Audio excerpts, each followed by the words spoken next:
And is it possible to feel the way I felt like first time I meditated and I just wanted to communicate, I wanted to answer from my croaked pet, whatever.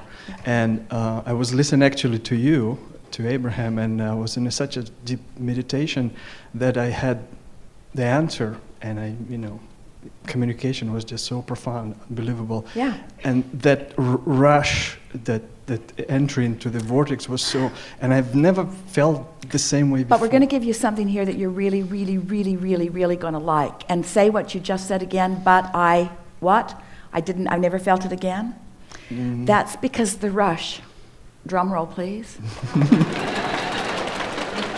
The rush always comes with the breakthrough energy moments. You're breaking into new energy.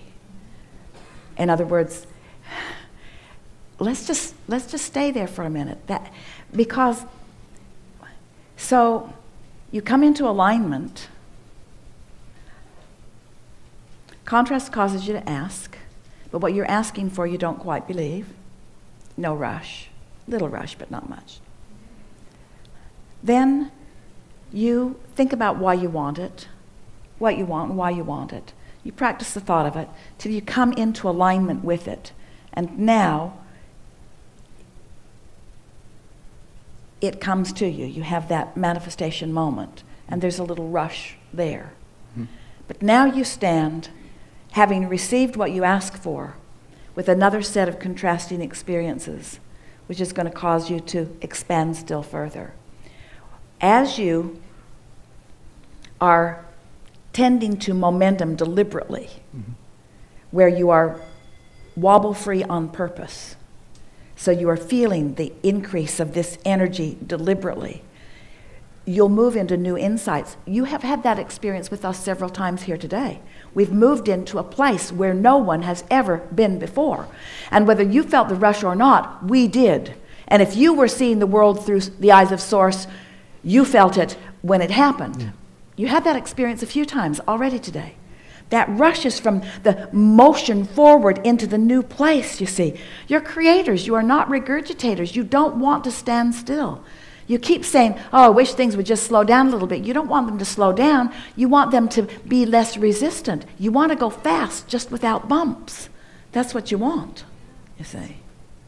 Yeah. And so that intensity when I felt this, like it's almost like I felt hug and well, when you feel that, here's a key or a tool that will help you. When you feel that, make a deliberate intention to relax. Mm-hmm. Just to relax your body. Just relax your body. Because sometimes you get all queued up, ready to receive the answer. You can almost feel it trying to formulate in your mind, but there's a tension in you that isn't letting it. So just relax. Just focus on relaxation. Just focus on relaxation. Because, the vibration of the question and the vibration of the answer are different frequencies. And so when you are not challenging, that's when the answer flows to you. But you will make the association. This is what we're really talking about here today. You have the ability, if you have deliberately asked the question, you will recognize the answer when it comes. The more deliberation you spend on the question, the more meaningful the answer will be when it comes. Now we're going to give you something else. Oh, this is so good. Often, the very question is inspired too. Your inner being knows you're in the vicinity of something you want and gives you a question, knowing that you are close enough in the vicinity of it to receive the question, knowing that the answer will come quickly on the hills. You're experiencing it a lot lately, aren't you? Where the solution comes almost as quick as the problem. It really made you appreciate the problem because you shined so bright, so fast. In other words, there are no problems that don't have solutions. So the problem is just a question that you let wobble too long. That's all. So if you answer the question before the before the wobble gets too strong, then the answer comes and it's delightful. So if I stay of the question that's been asked, and if it's like been asked over and over, and the more I use the techniques to stay away from it. All right, here's a really good example. So you have an 8-year-old son, right? And it's his job to take the trash out. And sometimes he does and sometimes he doesn't. And often he doesn't and sometimes he does, but usually he doesn't. And so he doesn't, but sometimes he does, but usually doesn't. But he doesn't keep up with the frequency of the trash. And so you ask him and ask him and ask him and ask him and ask him and ask him and ask him. Now, usually when you ask him, he does it. He usually will do it. But, oh, feel the delight on that special day when you're not asking, he's just taking out the trash. He just sort of settled into that routine. He's taking enough pleasure from it. He found his sense of responsibility within it. He found his pleasure point within it. He sees the value of it, in other words. And so, seems like a sort of strange analogy, but what we're getting at is when you harp on things, you keep the question too active, and it disallows the answer. So it's the effortless, it's the expectation of receiving the answer in its perfect timing.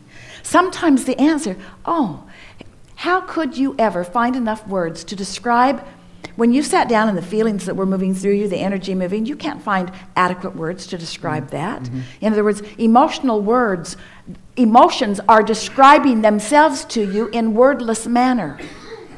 That's really worth thinking about. Emotions are wordless communication. They are manifestations. And so sometimes, in fact, really often, the universe has queued up for you a real life experience that is so much more meaningful than any answer that you could receive directly. Esther was at the airport in somewhere yesterday for a long time, many hours in Houston. And she sort of roamed around and she made herself happy with her computer and with a game or two and made some phone calls. But as the day went on, she was less and less satisfied about where she was. She wanted to be here, not there. So she walked down to one of the little markets, and there was a beautiful young woman behind the counter, and there was a television screen up, and CNN was talking about something, and there was someone on the screen who was sort of exclaiming in very strong terms something. And as Esther walked up, she looked over and she looked back. She didn't want to pay attention to it, but it was so loud, and so she looked over to it, and then she looked back, and the woman is watching her. And Esther said, "Do you know what's going on up there?" And the girl said, "When I grew up, my grandmother told me that the news was the devil."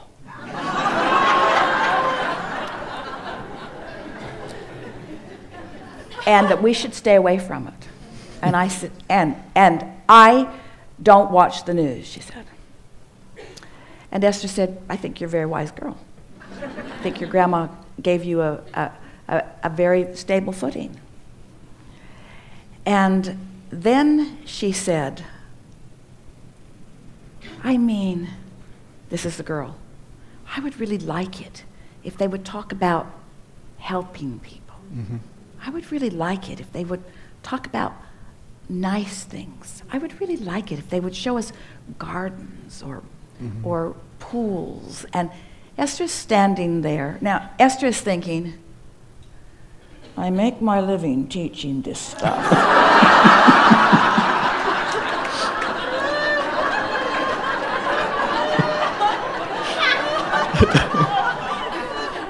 And this little girl doesn't watch the news, even though it's right there in her face all day, every day. Her own experience is guiding her. She wants to feel good. Well, she doesn't want the devil either. She doesn't really believe that that's what it is. That's just the way she sort of trained herself in the early days about it. And Esther walked away and thought, this is the most meaningful thing that has happened to me all day or maybe ever. To understand that People get it. People want to feel good. They get it. You are born with these resources. It's not a difficult thing to discover. You just have to care about how you feel and notice the way your own guidance works within you, you see. This little girl is completely tuned into her guidance and would not have recognized most of the words that Esther would have given her, Abraham words. Yes. Doesn't need the Abraham words. She's got emotional guidance within her, you see. Mm-hmm. So that's sort of what you want to do. When just don't try so hard. There isn't anything serious going on here. There's nothing serious going on here because it can't go wrong and it never gets done. It can't go wrong and the reason that it can't go wrong is because it isn't done. It's never finished. We are all eternal beings, you see. So that's how the source sees that there's nothing serious because it's what's now is it's not what it's source. not serious. There's nothing to guard against. There is variety, and there is law of attraction, and there is momentum which you can work within. Mm-hmm. In other words, it's amazing, isn't it, the way you've learned to work with the laws of the universe, the laws of inertia and the laws of gravity? It's amazing the way you've been able to create your contraptions and explore the dynamics of all of that. And so this is what this leading edge group of people in this room and around the world, this is what you're doing. You are fine-tuning your understanding of how to work within these universal laws. And you're discovering within yourself the resources to know where you stand. Mm-hmm. And there are no limitations for you. And so when you strike that perfect balance between your desire and your belief, you've got it. You're living a happy life, and everything that you want is coming. But if you desire something you don't believe, you're out of whack. You see, it's in and out, in and out, in and out. All of the resources there for you. And an inner being within you specifically knowing who you are and what you want and looking through your eyes as the eyes of Source all the time, so that sometimes you will glance in that direction and catch the whiff of that and feel your perfection in that moment too. I love that. Yeah. Really good. Thank you. Yeah.